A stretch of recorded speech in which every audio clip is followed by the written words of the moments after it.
Albin Kurti ka thonë që rryma elektrike është e lirë. Çfarë mesazhi japni kryeministrit?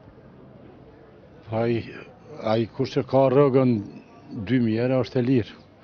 Anë për një penzion që e merr 100 diçka euro ose 100 euro, ajo është shumë e shtrejtë. Edhe kështu është e shtrejtë. Nuk ki çka me komentu ma tutje. Besoj mas e ka thonë edhe rryma është e lirë, e ka vërtetu mas pari që është e lirë. Ose se ka pagu asnjëherë vetë. S'kam koment, i degeneru, ditën e mi. E lirë, por dhe kanë që për një që jemi të legjë nuk o lirë kërë.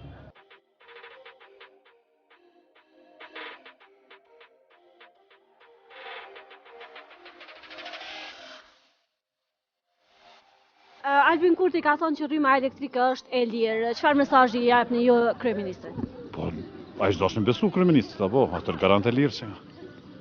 Sa i përket rrymës elektrike, a mendonte që është e lirë ose e shtrejtë? Unë mendoj që është më shtrajtë aso di unë në region të na. Unë mendoj që është. Qitash për qitash është e lirë, po çmimin që po thojnë me rrit nuk është i lirë. Ajo është e shtrejtë. Për do njerëz, për do sene është shumë i shtrejtë. Se nuk është standardi në Kosovë, për me kompon, nëse i rrit Albin Kurti rrogat ato, ajo është standard i mirë. Po nëse nuk i rrit, nuk është standard i mirë. Ekspertat e fushës përkatëse se më shumë e dinë, po megjithatë konsideroj për standardin që jetojmë në Kosovë është kogja në nivelin e lartë. Kështu që konsideroj që rritja nuk do të ndodhë asnjëherë.